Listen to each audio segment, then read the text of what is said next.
It's 8:38, Thursday, 5th of October, and of course you're listening to The Morning Run with Keith Kam, and I'm Wong Xiaoning. Let's talk about the pressing issue that has plagued Malaysia in recent years, that is financial scams. Because from 2020 up until May last year, the authorities reported there were close to 72,000 cases of scams, resulting in losses exceeding 5.2 million ringgit. 5.2 billion ringgit. Sorry, I do apologize.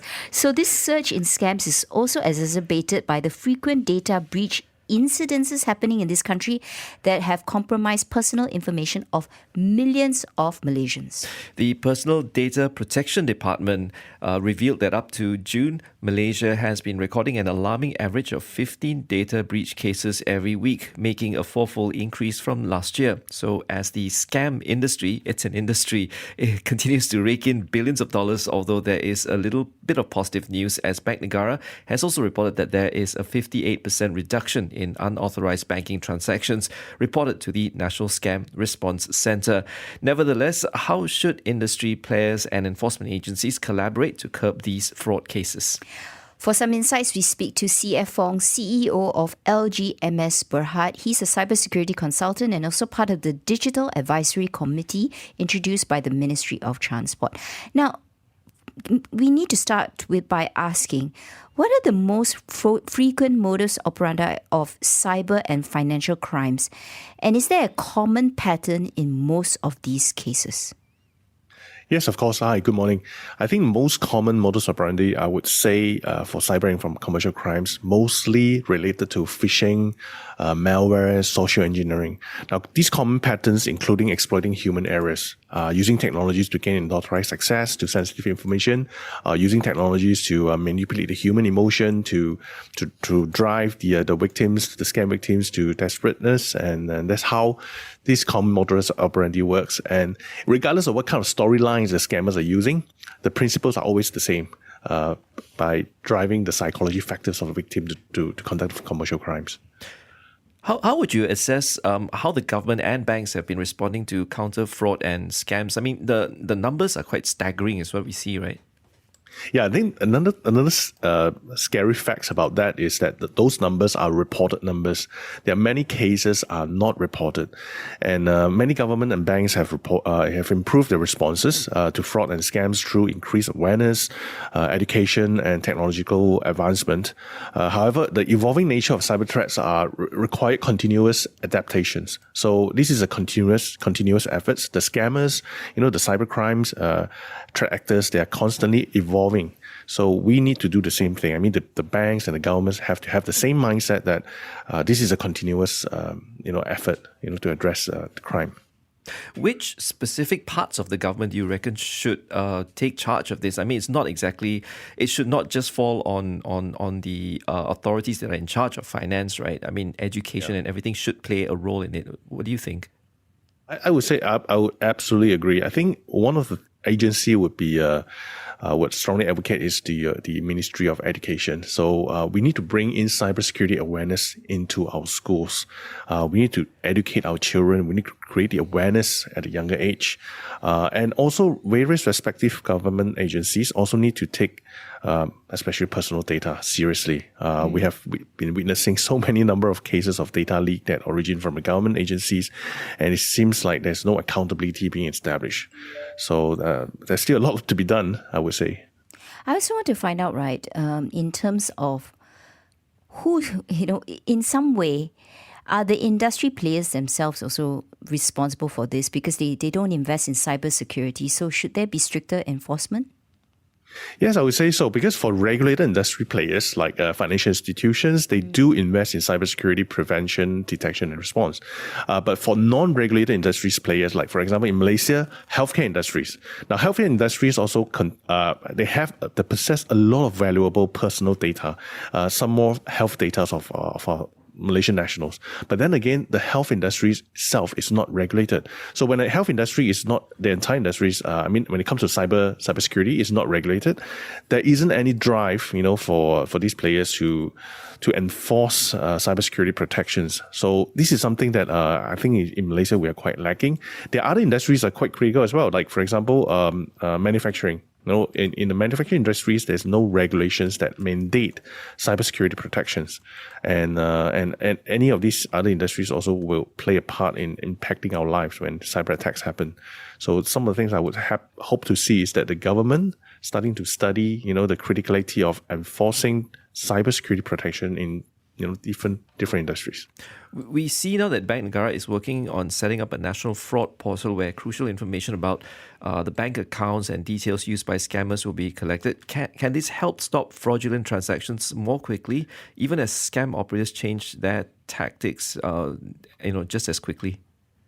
Yeah, I think right now Bank Negara is also having a collaboration with the police and law enforcement agencies with the NSRC effort. I think this is a good initiatives. But then again, will these kind of efforts stop and completely stop the financial crimes? I would kind of doubt so. Reasons being is that financial crimes are evolving. Scammers and cybercrime criminals are using different various techniques to scam individuals or even organizations.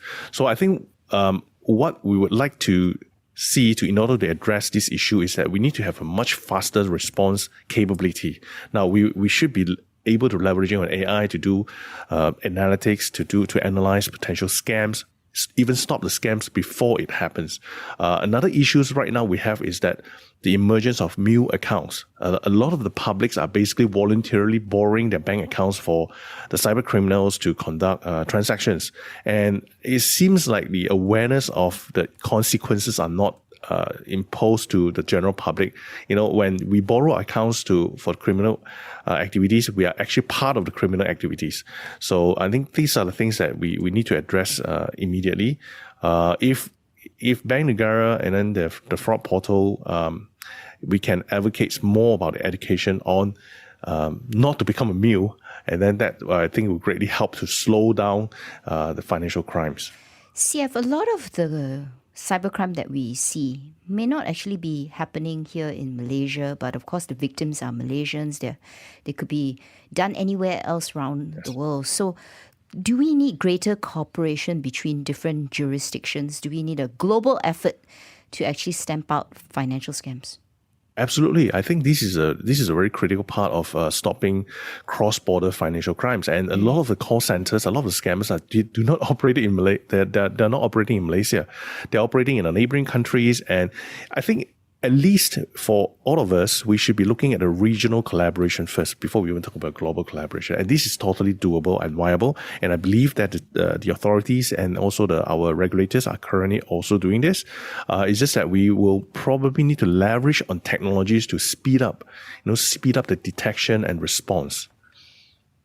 You're part of the Digital Advisory Committee. I mean, can you give us a sense of what you guys do and in trying to curb these issues? Well, I think we are carrying several functions as part of the industry operators, industry players. We give our opinions to the government from an industry perspective. And this is what we do. So, yeah. But I mean, how effective have you guys been thus far in addressing the problems? Well, we have been identifying a few issues and given our feedbacks to the government. Then again, execution is also another thing that we need to look at.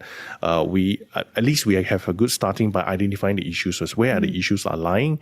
And now the next step is to execute. So far we are seeing good progress in identifying some of the issues that we have with the ministry, and we are hoping that we can be more faster in terms of execution. Okay, some word of advice for all the individuals out there, CF. I mean, what basic advice do you want to give them, which people either ignore or overlook with regards to cybersecurity? Because it's one of those things where you just keep on constantly need to remind ourselves. And so what are some of the tips you can give us? I think we need to accept the fact that as Malaysians, right, most, if not all of our personal data are out there in the dark web already. So anyone can find anyone's IC number, phone numbers, and even address. So we have to accept the fact that this is out there. Our data are out there because due to so many number of personal data leak incidents. So the scammers are now using our personal data and making the scams even more convincing. So now today, if we receive any calls, if we receive any messages from our instant messages like WhatsApp, Telegram, doesn't matter what kind of platforms, we just have to stay calm and think twice, before we answer to any of these requests. At the same time, we do not simply just believe what we see and what we hear, because AI is also playing a part in terms of manipulating the scam victims.